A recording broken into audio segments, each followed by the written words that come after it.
gentlemen, it's Eric Coffin. I'm here in Vancouver on the 27th of June 2019. I'm here with Doug Ramshaw. He's the president of Minera Alamos. It's the most recent company that I added to the HRA list for my subscribers, and I just wanted to kind of walk through why I did that.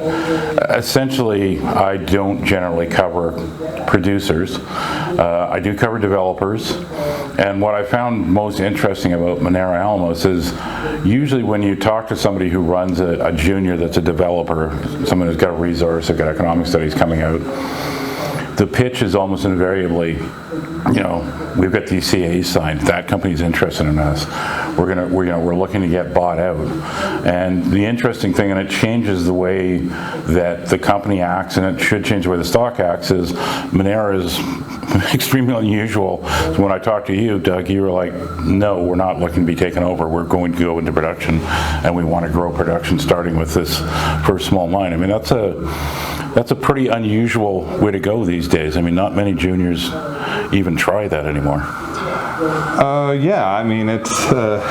I've said to a few people, I hope it's the last job I ever do, because right. It means that we've executed our business plan, but more importantly, been given the latitude of time to actually take an initial 30,000 ounce a year producer and then get it to 150,000 ounces a year, and that's where the fun is. Then hopefully we can be the acquirer. We've seen a number of big mid-sized companies that started out as 40,000 ounce a year producers, and look where they are now. So even though I think people like the rapid exit and liquidity event of a takeout, I think there's a lot of value that can be lost if you've got the right team to build it out further.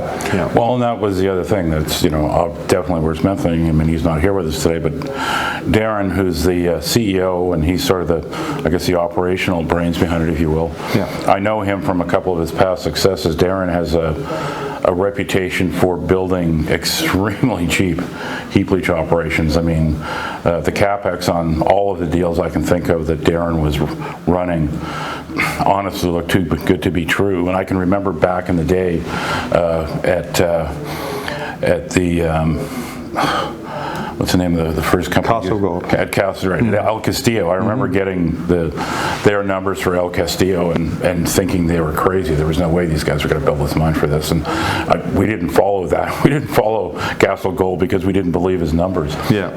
But he did it. I think he actually came in under budget on time. I've seen him do this 2 or 3 times now.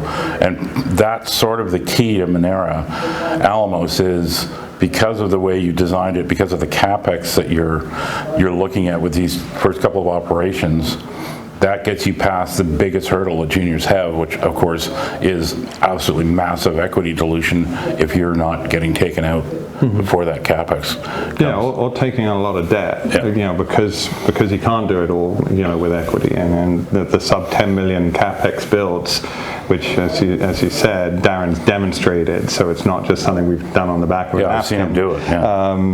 Allow you that luxury for sure.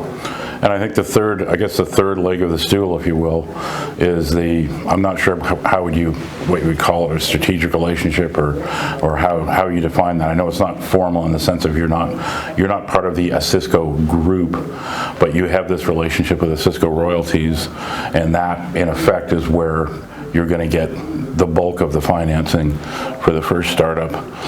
Yeah, they entered a strategic partnership with the company a couple of years back, put some equity in, and have some rights on royalties and the like. And we think, although a royalty is dilution by just a different form, it's far more shareholder friendly, and the numbers we're talking about are very modest. So we're Osisko backed for sure, and they lend technical support where we need it.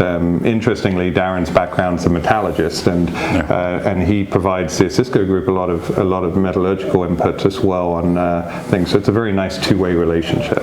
Yeah, I think that's a very short version of the story, but basically I like Minera because it's an unusual story in the sense it's sort of almost like an old school company where they actually intend to put the first mine in production, use that to help finance the second one. The second one's already ready to go and permitted. You know, it's not. I didn't buy it. I didn't recommend it to subscribers because I think it's going to be, you know, a short-term moonshot. But it's something where if it works, and I think it will with this team, you're going to see very nice, you know, very nice gains over a year, or 2 years, 3 years as they build this thing out, especially in a gold bull market, which we appear to be entering again. That's it for today.